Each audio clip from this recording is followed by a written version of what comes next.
kita akan ikuti proses hukum selanjutnya. Kita sama. Baik Tribuners, terkait dengan pelimpahan berkas kasus dari Kejari ke pengadilan terkait dengan kasus calon wakil wali kota Metro yakni Komaruzaman yang diduga ini memanfaatkan fasilitas negara pada saat sosialisasi bantuan sosial dengan pada saat dilakukan kampanye. Nah, untuk membahas terkait dengan kasus tersebut, kita sudah terhubung bersama dengan narasumber kita, yaitu Bang Chandra Wansa selaku akademisi politik dari Universitas Muhammadiyah Lampung. Halo, selamat sore Bang Chandra. Selamat sore Mbak. Ya Bang Chandra, untuk awalan nih Bang, terkait dengan kasus yang menimpa calon wakil wali kota Metro yakni Bapak Komaruzaman, ini kan diduga melakukan pelanggaran pada saat kampanye, di mana diduga ini pada saat kampanyenya memanfaatkan fasilitas negara saat sosialisasi bansos. Nah, kalau dari kacamata politik sendiri Bang Chandra, ini bagaimana melihat pelanggaran yang dilakukan oleh calon wakil wali kota Metro? Apakah ini termasuk dalam kategori pelanggaran yang bisa kita katakan berat dalam pilkada kali ini?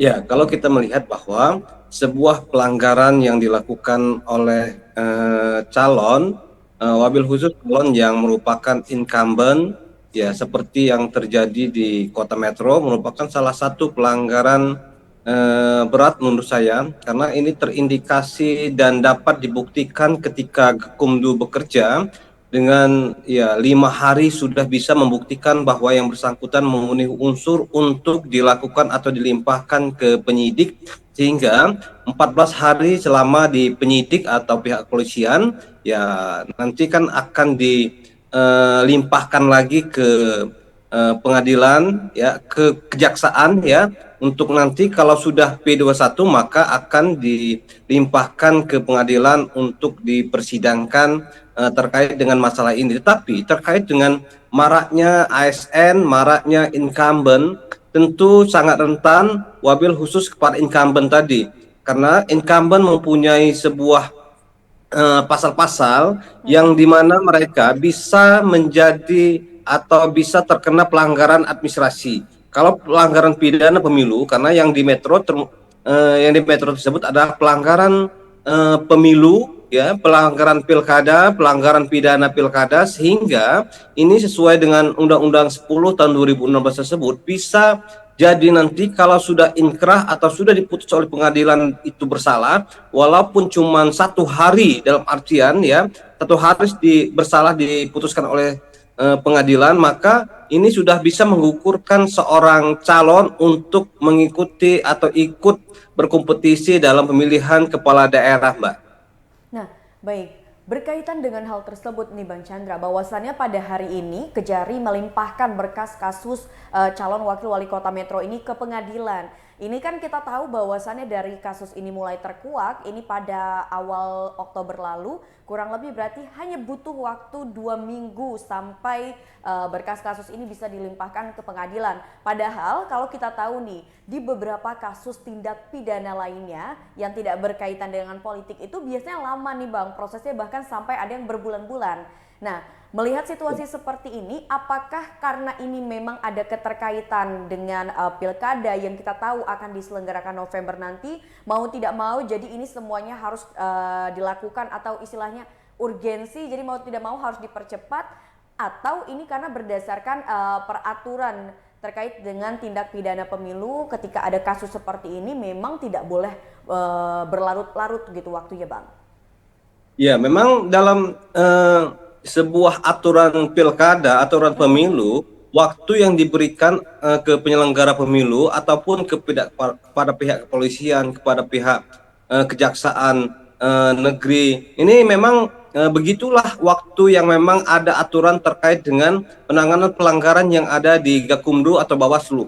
Jadi memang bukan ditahan-tahan ataupun dipercepat, tetapi memang ya waktu yang diberikan hanya beberapa hari, dan itu sudah menurut sebuah regulasi. Contoh bisa kita lihat bahwa di dalam menangani sebuah pelanggaran, Bawaslu itu hanya mempunyai waktu 3 hari, 3 hari plus 2 hari, bukan juga itu waktu untuk atau waktu hari kerja atau hari Senin sampai dengan hari Jumat, tetapi hari kalender atau hari libur juga terhitung dalam sebuah penanganan pelanggaran di pemilihan kepala daerah ketika pelaksanaan pilkada serentak ini. Jadi memang sesuai dengan regulasi, mereka mau tidak mau ketika sudah memasuki 5 hari sudah harus disidang, diplenokan dan harus dibahas pada pembahasan pertama, lantas bisa atau tidak dilimpahkan ke pihak polisian atau dilakukan penyidikan selama 14 hari, nanti dilimpahkan lagi kalau sudah memenuhi unsur, dilimpahkan lagi untuk P21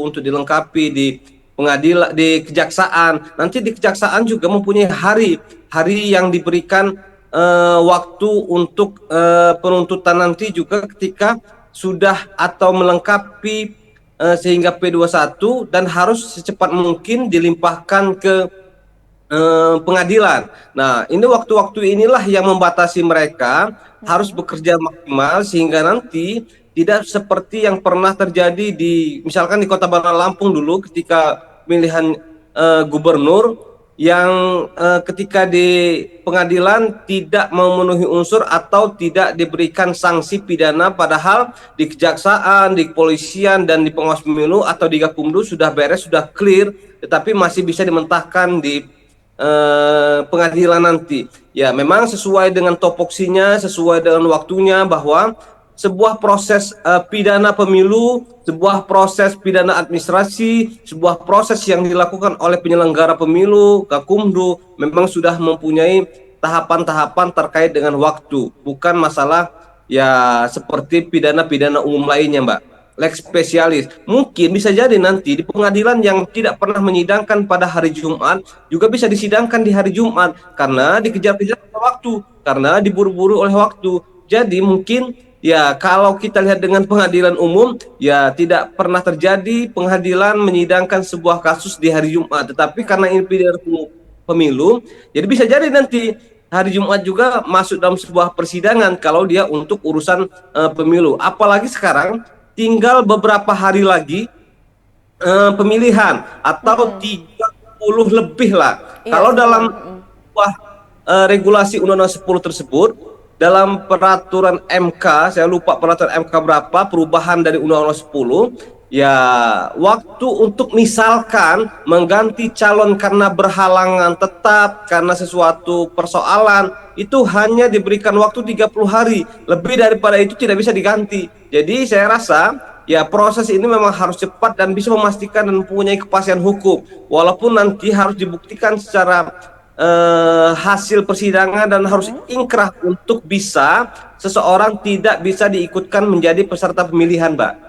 Oke, jadi memang ini ada waktu tersendiri ditambah karena pada 27 November nanti ini sudah pemilihan kita ya Bang Chandra. Jadi memang harus cepat mau tidak mau diberi batasan waktu seperti itu ya Bang Chandra.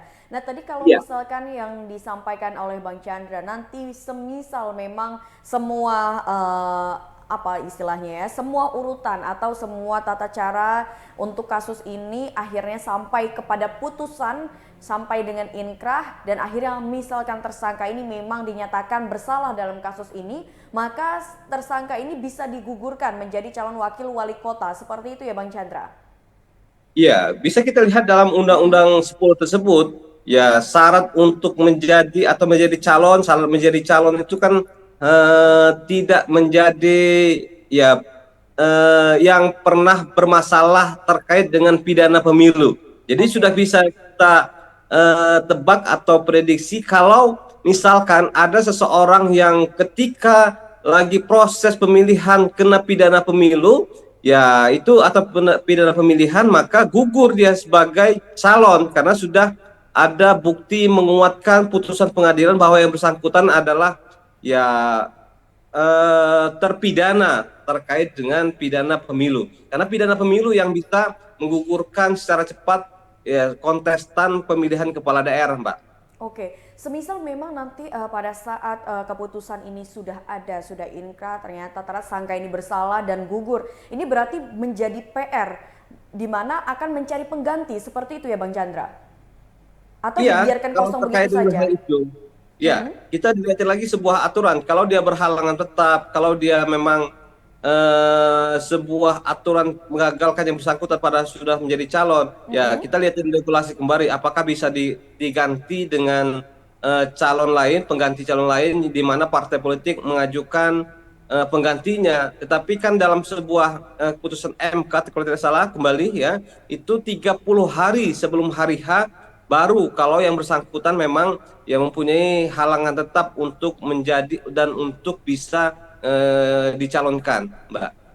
Oke, nah Bang, ini kan mengingat bahwasannya pada saat proses kampanye berlangsung memang pelanggaran seperti ini kerap terjadi terutama bagi para incumbent yang memang pada saat kampanye itu sudah pernah menjabat menjadi A, menjadi B seperti itu ya Bang. Nah ini nih Ya, sebenarnya cara bagi para calon supaya tidak apa ya istilahnya kejadian ini nih supaya tidak terulang kembali itu bagaimana sih Bang?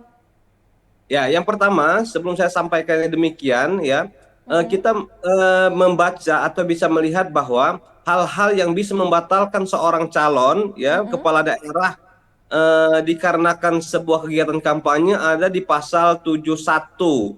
Nah, ini sangat rentan bagi kepala daerah misalkan ya mengganti ASN atau merolling ASN 6 bulan sebelum hari H atau 6 bulan setelah hari H. Kalau yang bersangkutan incumbent maka ya ada proses yang akan dilakukan oleh orang atau pengawas pemilu yang menemukan terkait dengan adanya rolling. Ini yang pertama. Yang kedua, juga misalkan yang bersangkutan menggunakan perangkat yang terstruktur, sistematis dan masif dalam sebuah kegiatan kampanye. Ini juga dapat juga berakibat kepada pembatalan kalau misalkan nanti terbukti bahwa yang bersangkutan atau calon incumbent melakukan secara TSM ya sebagaimana pada pasal 73 ya selain pelanggaran pidana pemilu bisa juga kena pelanggaran administrasi. Pidana pemilu ada pasal 188 kalau tidak salah dalam Undang-Undang 10 tahun 2016 terkait dengan bagaimana seorang incumbent agar tidak terjadi sebuah pelanggaran yang bisa membatalkan atau bisa merupakan pelanggaran administrasi. Ya, incumbent harus hati-hati. Incumbent harus mengerti atau mengetahui sebuah aturan apabila seorang incumbent. Contohnya, di dalam penggunaan anggaran, di dalam penggunaan atau melakukan kampanye dengan melibatkan aparatur sipil negara atau ASN menggunakan kewenangannya untuk menggerakkan ASN karena yang bersangkutan lagi cuti. Nah, ini juga berakibat kepada pelanggaran administrasi. Seharusnya mereka juga bisa ya meminimalisir untuk sama sekali tidak menggunakan power mereka sebagai seorang incumbent atau yang lagi cuti. Karena nanti 3 hari sebelum hari H, ketika masa tenang mereka sudah menjabat kembali. Berarti kan mereka incumbent dan harus wanti-wanti bahwa pasal 71 sangat mengikat, sangat memberikan sebuah power yang sangat luar biasa pembeda bagi penyelenggara pemilu karena yang memutus adalah penyelenggara pemilu wabil khusus kepada penggunaan kewenangan yang merusik yang menguntungkan ataupun merugikan pasangan calon yang lain. Berarti kan ada nilai yang sangat krusial terkait dengan seorang incumbent menggunakan kekuatannya, powernya, kekuasaannya. Jadi harus berhati-hati kalau dia merupakan calon incumbent. Penggunaan anggaran, penggunaan program, penggunaan ASN dengan cara TSM ini merupakan hal yang perlu diwanti-wanti, perlu juga menjadi perhatian agar nanti tidak menjadi persoalan seperti yang terjadi di Metro ini, ya, gitu Mbak. Oke, baik Bang Chandra mungkin itu saja perbincangan kita mengenai kasus yang terjadi di Kota Metro terkait dengan pilkada kali ini. Terima kasih banyak Bang Chandra atas informasinya dan juga waktunya. Sama-sama Mbak Muti. Ya sehat selalu dan sampai jumpa di lain kesempatan Bang Chandra. Amin. Terima kasih. Sama-sama Bang Chandra. Baik Tribuners, setelah kita sudah mendengarkan informasi dan tanggapan dari Bang Chandrawansa selaku akademisi politik dari Universitas Muhammadiyah Lampung. Dan Tribuners, mungkin itu saja tayangan Breaking News bersama dengan saya Mutiara. Nantikan tayangan terupdate lainnya hanya di YouTube Tribun Lampung News Video. Saya Mutiara pamit undur diri dan sampai jumpa.